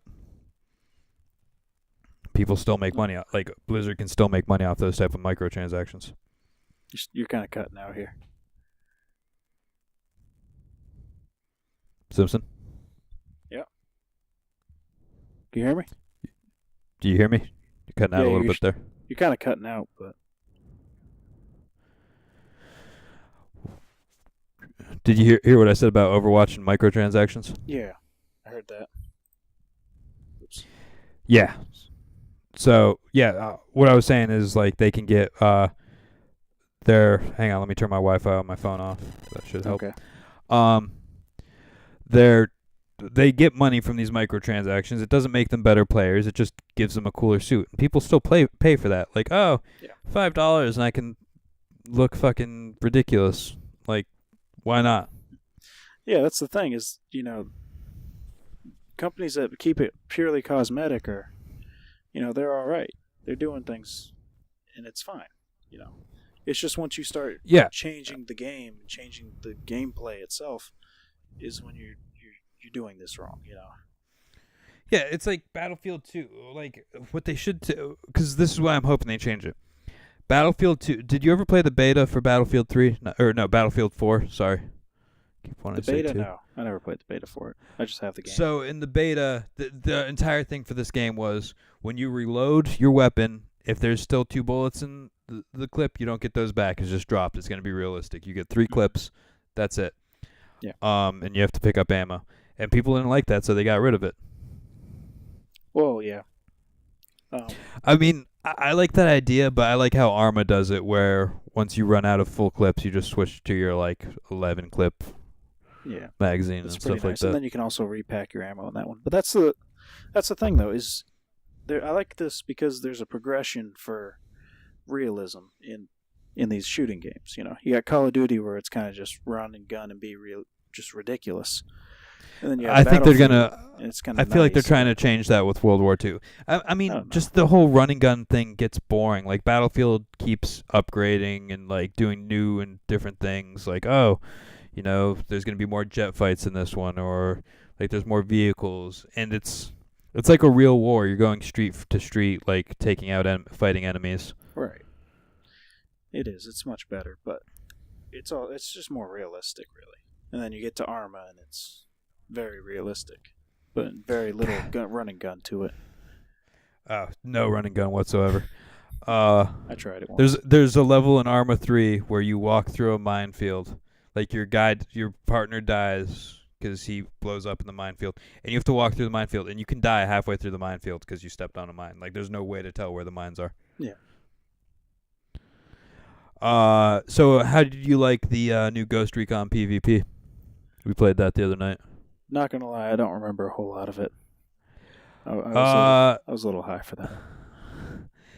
It was, I would say it was a challenge. Definitely.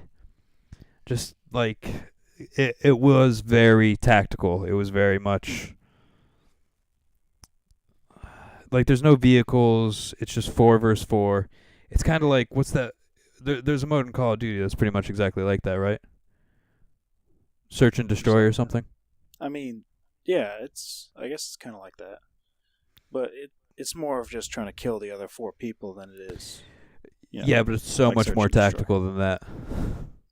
So much more tactical. It is. It's very hard to do. Like you can't run and gun, which me and you I think tried to at the beginning a little bit. I tried to crawl on the ground. I remember just crawling everywhere.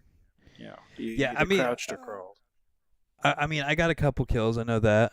I would get points after the first. I didn't get any points for the first 2 games, but after that, I did get points because if you hit someone, you got like 25 points. Yeah. So I would still hit people every match, but yeah, it was a hard one. I mean, it seems like we haven't played Ghost Recon in a while. It does seem like they upgraded the physics a little bit, so it's not like you're playing a PS2 game anymore. It does feel a little better, a little more polished than it used to. But in the I end, wish they would. I wish they would polish the car movement too, though. Yeah, it's very boxy. Clunky. Yeah, it's all a clunky game. Yeah. And like 2 bullets will make your engine stop, which honestly might be realistic. I've never shot an engine to try to stop it to know, but I feel like it's not like always gonna pierce either, though. Like it's like, M4 shot definitely would stop an engine in 3 shots in that game. Yeah, right. I don't think that's realistic at all. But yeah, like it might make the radiator smoke if you hit the radiator, shit like that. But exactly, it all depends on where the shots land. But they didn't. Yeah, it's not going to make a car explode. In no way, shape, or form would a car ever explode off 3 shots to the engine. No. 3 shots to the gas tank, maybe. Although it'd probably just piss out gas at that point. Yeah, well, that's like Grand Theft Auto did, like to shoot the gas thing. It's like a bullet isn't on fire. Like, yeah, right. If it's hot enough, if it stays hot enough, or if it's an incendiary, it'll make it explode. Yeah, but like bullets aren't on fire. Like, yeah, they're pretty hot though. I mean, do you know how hot a bullet shoots at? I don't know, but as soon as gas is just gonna cool right down.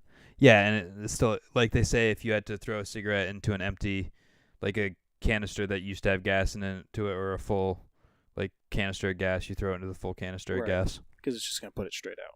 It's not. Yeah. It's not like that, It's the vapors really that are what ignite. Yeah. Well, it's easier to ignite because like it's more spread out and it's easier to heat up too. Right. Oh god. Yeah. Sorry, my phone got too close. It's all right. We'll cut that all out. I don't think we will because I still, like I said, don't know how to edit really. Yeah, this is kind of confusing. Let's not get too off track here. But yeah, I mean, Ghost Recon seems like it. I feel like that game was rushed because of The Division. I feel like The Division was a failure, so they rushed Wildlands. Because Wildlands came out, like a year after The Division did? No, it was a few years after, I thought. No, The Division came out in like 2016. They're both Ubisoft, right? Yeah. Yeah. No, The Division came out in like 2016. Hang on, let me look it up. Well, still, even 2 years in between a company releasing games that are similar, like that's still pushing it. Yeah.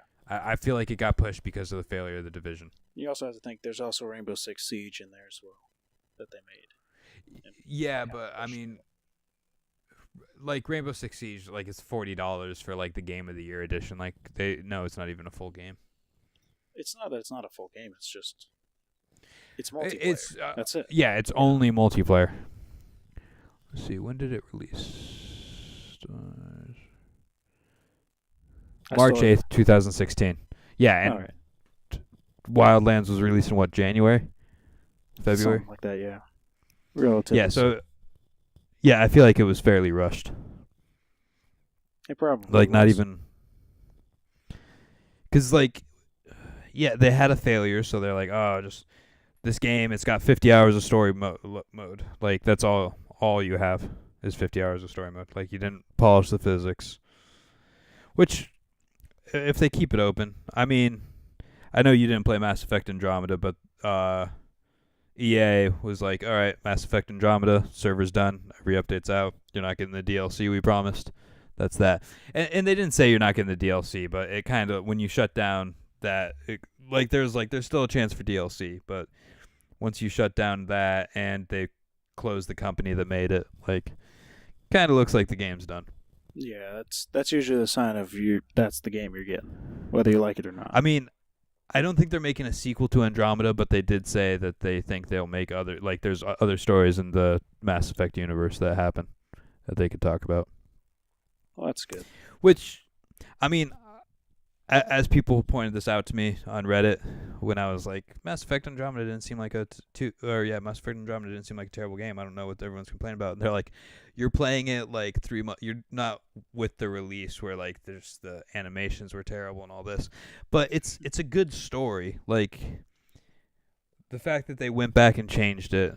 EA is a terrible company. Let's all agree. BioWare was a good company, but EA bought them. They used to be good. They used to not be so terrible. EA did? Yeah. Yeah. But, like, they're releasing failures now, it seems like. And I feel like that's what's causing these microtransactions because they're like, oh, we can't afford to keep having these failures like Andromeda, which still had an amazing, I think, opening weekend because it's a Mass Effect game. But like with problems with Andromeda, Battlefront's just universally hated. I feel like by a lot of people, yeah. Well, even like the story for Battlefront 2 looks good. I'll give it that. I'm not the big. I kind of like playing as the rebels. I just think the Resistance stupid, clones and separatists stupid. Like I feel like the rebels are always like a solid, people to play as because they're the underdogs. But they're using the story that was supposed to be for Battlefront 1 and just putting it in this one. Now, I'm not knocking them for that, but I hope they at least like added levels and stuff like that. Because they had already, I think they had gotten pretty far into the production of it. Yeah, I'm hoping for a good storyline for this game, but I'm really looking forward to the multiplayer part of it because that was the biggest part for me for the old Battlefront 2. I mean, I never played it on multiplayer because I had a PS2 and a dial-up connection. I mean, the Galactic Conquest that you play with. Yeah, I love playing like split screen with my friends and playing Galactic Conquest. Like, if they would have Galactic Conquest, even if it's just like, say, me and you playing Galactic Conquest, like you play as the Empire, I play as the Rebels, or something like that. Like, that's always fun to do. Or like even if we could get like 2 other people, like me and you play 2 other people, stuff like that, because it's always fun when you're playing with the other person on Galactic Conquest because you can make like you'd make your financial decisions and shit, like, oh, should we buy another ship, should we buy new units, all that shit. Right. Yeah, it would be pretty cool. I don't know if they're going to add all that in. I think we're going to end up with a Call of Duty that's set in the Star Wars universe. You mean Battlefield? Yeah, pretty much. I mean, yeah. I mean, they're doing arcade mode, which is, I guess, like instant action. But they're only doing 18 maps, and I'm like thinking of back to Battlefront and Battlefront 2, and they all had more than 18 maps, right? No, I had about that. I feel like they had more. Well, they had 6 planets in the first one, and then 2 maps for each planet. And then the second one, I feel like they would just do one map per planet, but they added a bunch of planets. I don't remember how many Because planets there were, I think it was 16. Now that I think about it. might have been something like that. I'm just thinking back to all the battles I did on those different planets. Yeah, There's a whole lot of them. I really don't need the First Order against the Resistance, and I also don't know why it just isn't the Empire, why it has to now be something new. Like, the Empire didn't dissolve. I mean, of course, it'll explain this in Battlefront 2 a little bit, and it explains it in this book I haven't finished because I'll explain that in a little bit, but it's just like, they don't... Why did the Empire change to the First Order? It doesn't make sense. And then this book I have, it's supposed to explain it. I can't read it, though, because the main characters aren't like Luke, Han, or Leia. But whenever like Han and Leia are in a scene, the scene is just written, and it's like so obviously not them. Like, it's just not written how Han or Leia would act. Really? That's yeah, it's just terrible. like, yeah, it's like, all right, dude, like, have you seen the movies? Like, you can at least, like, I could write a scene with Han and Leia in it, and I could, like, you just put in Han's cockiness, Leia's, like, sassiness, and that's all you need. Mm-hmm. Exactly. But somehow this book just fucks it up. But I have high hopes for Battlefront 2. I think it could be a pretty solid game. I'm not getting my hopes too high. Also have to save $120, which I don't have, for that in Call of Duty. Call of Duty comes out in what, like a November? week? Yeah, like November 1st. I gotta have one paycheck. Yeah. That's gonna be a fun paycheck right there. Yeah. And I gotta free up space on my PS4 too. Oh yeah, it's terrible. Fucking, why did they release a 500 gigabyte? Like, as soon as they were like, oh, most games are 30 gigabytes. Like, I had my Xbox 360 for, let's see, I bought it when I was 15.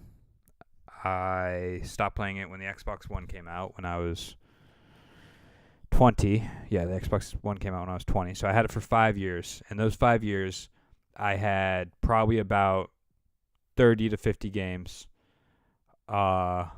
Just from like birthday presents and shit. I would usually ask for games. But I'd have like 30 to 50 games. And I had a 13 gigabyte hard drive. And that hard drive, just as like the Xbox One came out, was starting to get like too full. I was starting to have to free up space. Yeah, that's the difference though between those games and the new console generation games. These new ones are just massive files. And the fact that they don't put like a terabyte hard drive at least in your PS4s or your Xbox Ones is ridiculous.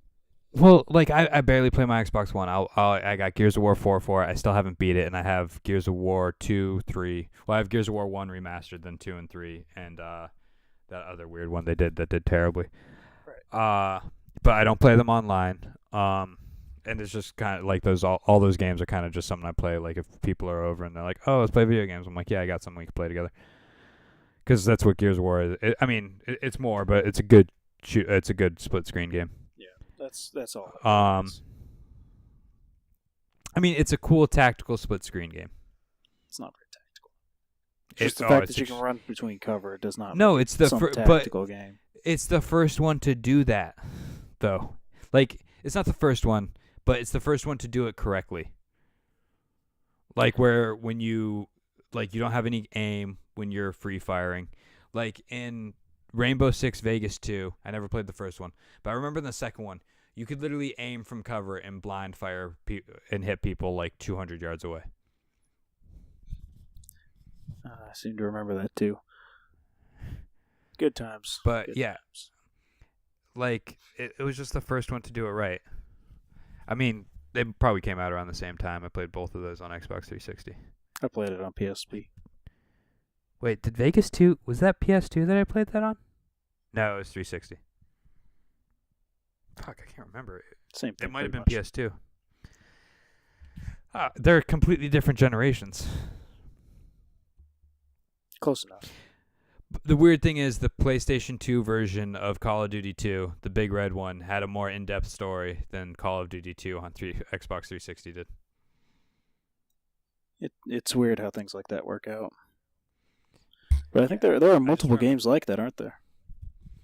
Yeah, Big Red one. I just remember was like this. I never even finished it because it like had like, it, I don't know. I was like 10 or 11 when that came out, but I just remember it having such a long story. So back then, I mean, probably a 10-hour story. Yeah, probably. But those older Call of Duty games were fun, but I think it's more of a nostalgia thing now. Yeah. I mean, they're going back to World War II. The story doesn't look terrible, but it's never going to be like a tactical. I like those tactical shooters. I like, getting into it, fucking around. Like, there's just something fun about like getting really into a game, but still fucking around at the same time. Yeah, which you can't do with like Call of Duty and Destiny because it's just like running gun. Like you you're can't not taking take Call it of Duty seriously. seriously. There's no chance to get into get into it to the point where you can take it seriously and then fuck around still. No. You're gonna rage if you try to take Call of Duty seriously. I mean, there's just too many people sitting in corners just fucking popping everyone that comes through a doorway. Like this, I just like this dude like killed me one time in Modern Warfare 2, and he was just sticking in this corner, and he forgot the kill cam was on because he just went back to that corner. So I just walked around the corner and killed him, and I just hear him go, "Oh, what the?" Like that half second where you can hear him. He's like, "Oh, what the fuck?" Like, what are you talking about? What the fuck? You went back to the same corner that I just had gotten shot at you from. Yeah, they always think they're just invincible in their little corner. Yeah, fucking campers. Or not the smartest group of people. No, it's never good for very many kills when you camp. No, in Battlefield, you're a sniper and you camp. I mean, you don't camp, you move still, but you find a good spot, you get like 2-3 kills, and then you move on. Yeah. But these people are like, oh, I got 3 kills with an assault rifle because 3 dudes came in and just like 10-second intervals. I should stay here for the entire game. Yeah. It's like when I was... Go ahead. Go ahead. Go. Oh, so when I was like 12, I was playing Counter-Strike, and I was in this tower, and like when people come up the ladder, I kept shooting them.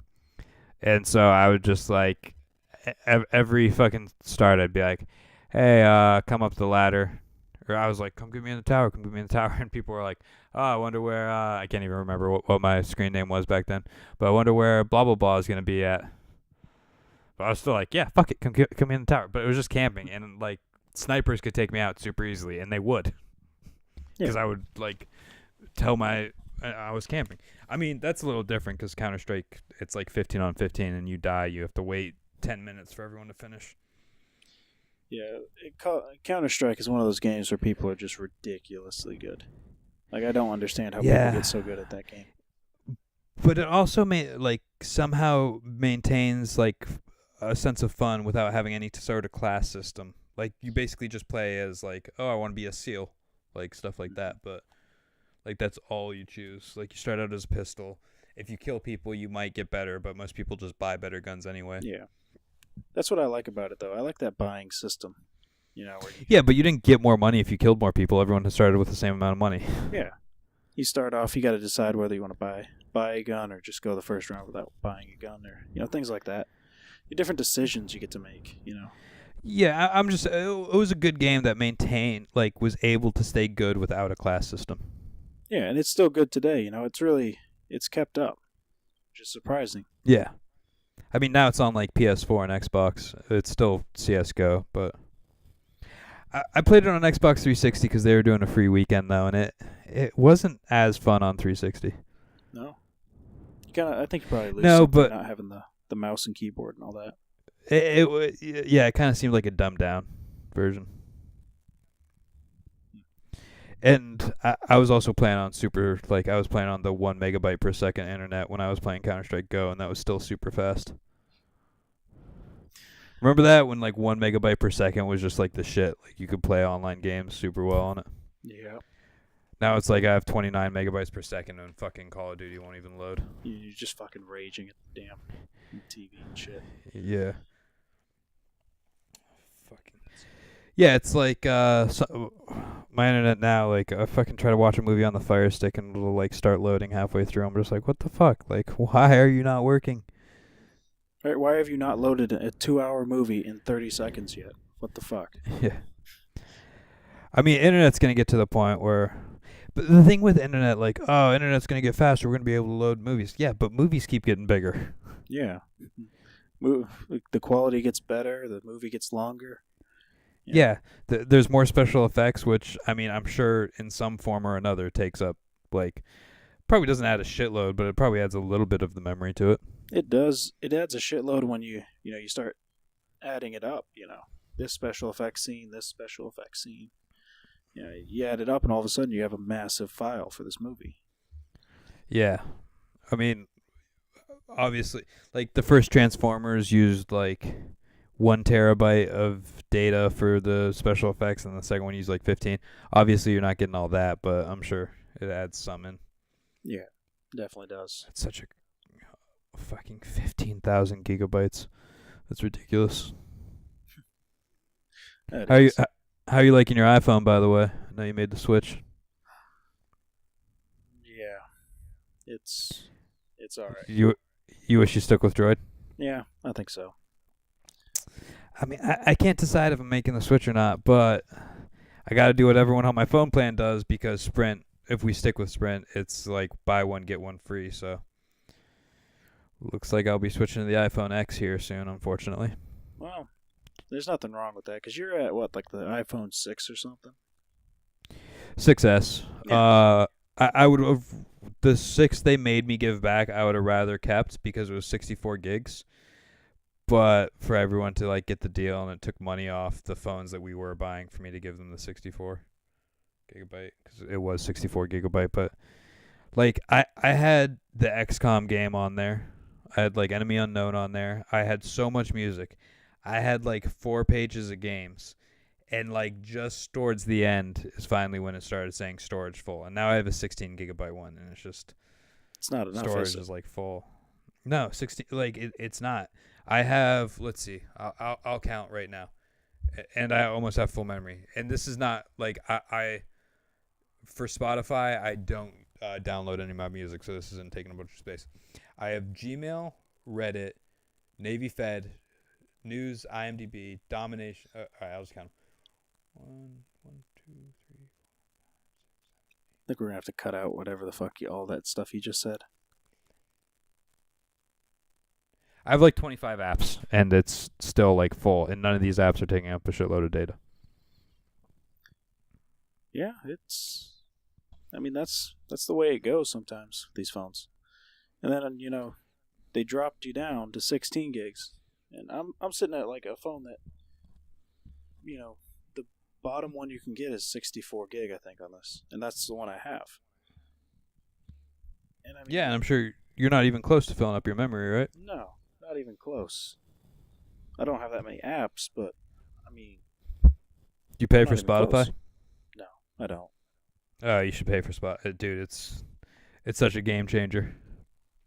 Is it really now? Just being able to pull up any song you want at any time and listen to it for free. Like you don't use your data. Like we have a pretty massive data plan because we have Sprint, so yeah, I can kind of afford to just. Yeah. I guess it's more different. Like, I mean, you can download it, but it's a lot different. Like, if you have, like, because I still don't like using YouTube because it's a shitload of data. So if I pull up a song on Spotify, it saves a little bit. Yeah, I'm sure it does, but it adds up once you start downloading multiple songs. Or not downloading, but like streaming multiple songs in a day. And I only get like 3 gigs a month, I didn't even know they made plans that small anymore. They do. It's like the bottom, the bare bones kind of plans. What company do you use? AT&T right now. Ooh, yeah, you gotta switch. Okay, we'll cut that out as well. Anyway. Why are we gonna cut that out? Really? You're just gonna slam AT&T like that? No, I'm not because of that. I'm saying because like you're probably paying like for 3 gigabytes what like you would with Sprint for 20. I'm on a plan with my aunt right now, so unless she's gonna switch to Sprint, yeah, I don't see myself switching to Sprint anytime soon. Yeah, I'm on a plan with my mom. That's how I got off Verizon and moved to Sprint. Yeah, this is how I got off U.S. Cellular and moved to AT&T. You got to move up one step at a time, okay? I lived in my No, Boost Mobile days, and now I'm up here in AT&T. Verizon to Sprint is That's it's not a good switch. Yeah, you went Yeah. backwards. You did it wrong. Well, because they like pay the majority of your fee to switch, and just Verizon, like it was $400 a month for like 3 lines. It was absolutely ridiculous. That's a ridiculous amount of money. I don't know anybody Yeah. who would spend that kind of money on phones. Yeah, exactly. Fucking ridiculous. All right, so let's talk about Stellaris a little bit since we played that last night. Oh, Stellaris. I mean, has probably been a podcast to talk about that in quite some time. I mean, I think it's a fun game. It's very there's a lot of layers to it. So many fucking There layers are. to it. But at the same time, I feel like the political system could be a little more in depth. I don't think it could be. I mean, you make it any more in depth, you're not going to be able to pay attention to it. There's just so Yeah, much but- else going on in that game. Yeah, I guess that's true. But like I feel like with like if you want to go to war, you should have to like not get the Senate's approval, but if you're gonna make it so that like if you're in a federation you have to go vote to go to war, your Senate should also have to vote to go to war. So like if your Senate doesn't really like you, they're not gonna Right. allow you to go to war. That'd be kind of interesting to put in there. Kind of have like a government system for those that want to use a more democratic type government. Yeah. Yeah, that'd be kind of an interesting way to do things. But I think you'd end up getting screwed a lot of times if your Senate doesn't like you. Well, no, like last night I had my Senate like well, obviously if you get attacked, they'll vote to go to war. And also I feel like if you get it I mean this might be a little hard, but like if you get attacked and you don't want to go to war, your Senate can still like supersede you and still vote to go to war. Yeah, That Well, might that- not be smart. that defeats the purpose though, because then you end up with this. Well, that's the Warrior. same thing as we were saying last night is you can't sneak attack people because it would make online just absolutely terrible. Yeah, exactly. You wouldn't be able to play it. Yeah, it would just God.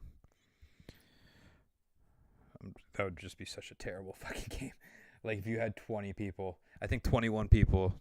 I mean, I don't even know if that game could load with 21 people on a server, but 21 I think is the maximum amount of nations. If you're playing against 21 people and they could just attack you without for any reason, it would be fucking ridiculous. Yeah, you'll never get 21 people together in a game like that. No, you could, but they would all be strangers. Well, no, the thing is, it's not like a drop in, drop out kind of game. Oh yeah, that's true. Like me and you. Well, like next time we play, are we gonna load in that last game, or are we just saying like we were done? I don't know, Because because that game seemed we were broken to me. holding. Yeah, it was a little weird. But why did it seem broken to you? Well, because I lost a planet, and then I went to go take my planet back, and I couldn't bomb. Oh yeah, that was weird. Things like that were happening. I'm like, I'm not sure if this is a mechanic in the game or if it's something actually broken. Well, I know like my nation was only allowed to do limited orbital bombardment, so I was thinking like, oh, maybe it's not letting it go down because there's no troops on the ground. But then when there was troops on the ground, it still wasn't really doing anything. It did nothing. So, But at the same time, yeah, I've played the game before done an orbital bombardment, and then just sent my troops in after. Like, just did it for like a month, and then just after a month, you send your troops in, and it's good.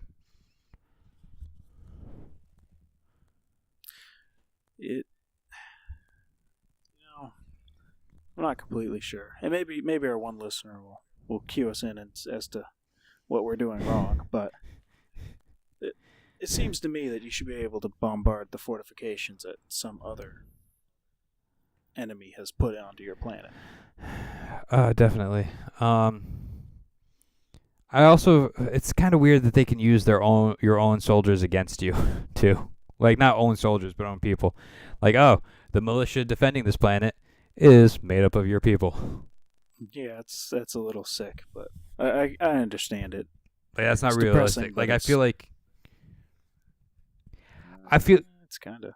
I feel like if you take a planet, I feel like it should be like you kind of have this like for a few turns you have this problem. Not a few turns, but like a little bit you have a problem with terrorists basically on the planet. That are just like freedom fighters. Yeah. That should be a thing, definitely. Should have some kind of like an uprising, because they're not happy on that planet with your foreign invaders. No. So why not? Yeah. It's not like they're opening you with open arms. Like you already had a bad situation with them beforehand. You were their neighbor. Yeah. Exactly. Also, the AI is a little too smart in that game, though. No, the AI is a little unbalanced. Like, Well, no, because what they did was they took my planet and then they just put their transport fleet there. So it would have been super easy for me to go orbital bombard that planet with my fleet and send in a troop. But their fleet wasn't there, so their fleet could have just gone past me and gone to Earth and taken Earth. Like, that's what they were trying to do. Like, I could tell that's what they were doing. yeah, it's pretty intelligent AI, Yeah, it's just crazy for them to be that smart where they're just like, oh, yeah, we're just going to play a game of bait here. Like, oh, you going to take this bait? Which is funny because that's what we were trying to do to the AI because we thought the AI would definitely take bait. And they fucking outsmarted us. They're like, I don't give a shit about this little station. That's what's always... That's what's hard because, like, even when I play that game alone, I'm like, all right, I have relative power to these people. Like, oh, their fleet, like, their biggest fleet was only, like, 1,000. My biggest fleet's, like, 2,000 power. And then somehow, in, like, the 2 years you wait to go to war with them, they just amass this massive fleet of 55,000 power. Mm-hmm. Exactly. And it's like, it's power levels you'll never get to. Yeah, it's really weird. Again, the fucking 2-3 listeners we have, maybe they can cue us in. I'm sure most of the YouTube comments are going to be YouTube comments and be like, fuck this guy or fuck these guys. Yeah, they're either going to be that or come see me at xxx.com. Yeah. Joy, thank God for YouTube. I mean, we got to upload on YouTube and Podbean because I don't know if Podbean's going to put our shit on iTunes podcast, unfortunately. I don't know either. I mean, Libsyn, it all looks like it's... We might have to hire a tech person eventually. Possibly. This is a lot to But edit. the cool thing about Podbean, when I looked at it, is it has a little page where you can get in touch with advertisers. That's kind of cool. Yeah. I mean, I don't think any advertisers will talk to you before 1,000 subscribers, but once you get up to 1,000 subscribers, charge them $25 for every 1,000, so up to 10,000, $250.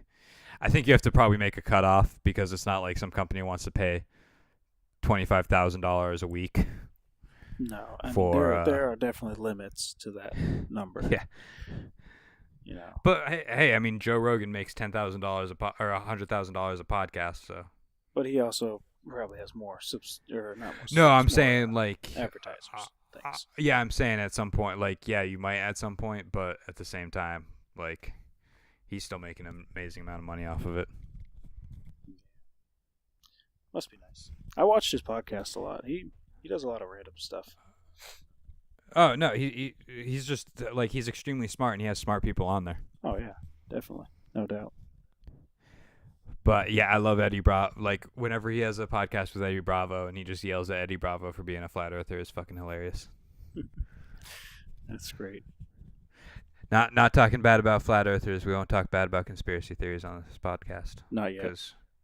No, I don't want to talk bad about it because I don't want to talk bad about any conspiracy theories because I want to have people on and they can explain their conspiracy theories and we can talk to them without like being, as Sarah Palin would say, gotcha journalism. No, we'll be very, very unbiased when it comes to that. Just let them hash it out. Yeah, just like I already said, I have those two friends that want to, who are willing to come on and debate flat Earth, and they're hilarious when they do it on Facebook, and they would be hilarious on here too, I'm sure. Absolutely. Wow. But yeah, it's just one of those things. You got to remain unbiased. You got to have a list of questions. You got to tell them like, hey, some questions, like you got to tell both of them. Some questions are gonna might make you mad, might make it sound like I'm trying to make it sound like you're an idiot, but it's just a question of you know, hey, Can I ask trying you to about think the of a turtle we're question. riding on? That's not a flat Earth thing. That's a Indian thing. It's definitely flat Earth. You can't put a globe on on a turtle. It just doesn't work. What? That's How are you supposed to put a globe on a turtle? How does it sit on the turtle? It's got to be flat. That's an old Indian thing, and you're insulting flat earthers, which we're trying not to insult conspiracy theorists. Fine. It's definitely flat Earth thing. It's not though. I mean I don't understand the whole flat Earth thing. Like I've listened to some of it, but I don't understand it all. I mean a lot of conspiracy theories. There's so many sides too. Very true. Like the moon landing. Some people say like one of them's fake. Some people say it's all fake. True. Like that 9/11. Area 51, there's different. all... Yeah, like Area 51's been debunked as not aliens, but like it's just more of a Air Force experiment area. Yeah, just a test site, really. Yeah. Test like different military equipment. But at the same time, if you like push out that agenda, like, oh, there's aliens here, like, oh, people might not as many people might try to come. Where, like, I feel like you're only gonna attract a certain kind of people with aliens, whereas, like, if you say like, if people found out experimental aircraft, you're gonna get spies. You're gonna get these like, no spy is gonna go where a government's like, oh yeah, we got aliens here. Like if it's pushed out that there's aliens there. Right. You got some guy with a tinfoil hat on saying, "There's aliens. There's aliens." Yeah. Yeah, I feel like well, that government's was going to be like, "Oh, let's go look at it." Yeah, I feel like that's disinformation on the CIA's part.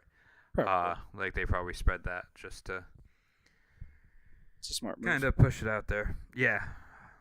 I mean, that's what my dad was like. My dad thinks that's what the Illuminati is. Like, not that they're real, that the CIA just kind of spreads that they're out there to kind of.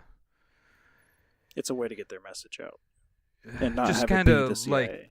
like, kind of keeps people a little more docile, I guess. Like, oh, don't want to fuck around with the powers that be, type shit. Yeah. Very well could be it. But I mean, fluoride in the water isn't a conspiracy. They actually put fluoride in water, which I know. Keeps people docile. It's like an ingredient in Prozac. I googled that to figure out if fluoride was an ingredient in Prozac, and like the site gave me, it was like there's no fluoride in Prozac, and then it like goes into this long thing, and basically they're like, yeah, Prozac has fluoride in it. I was just like, what? That's kind of weird. Like you just, yeah, it was like this weird thing. Like it was like, well, it's not fluoride. It's these two other chemicals that mix together make fluoride, or something weird. It was super weird. That's what's in toothpaste, isn't it? Fluoride. Yeah, and like, I think they say like the amount of fluoride in an 8-ounce glass of water is the same amount of fluoride in a pea-sized bit of toothpaste, which if you swallow, you're supposed to call the poison control hotline. I've definitely swallowed way more toothpaste than that and not called poison control. No, but at one time. Yeah. Why are you deep-throating your toothbrush if you're swallowing that much fluoride? But sometimes it just ends up going down there. Mistakes have been made. Like I get like a half drop down my throat and it's just burning. Like I definitely don't want to do that again. What have you been using? The spearmint kind. Jeez, it's a bit weird. All right, we're at like 2 hours and 3 minutes. And I really got to piss. Yeah, me too. So we'll stop it here. Yeah. Wait for it. Hold on, 3. Hold on. Okay. Oh, okay. Ready. 3, 2, 1. Stop.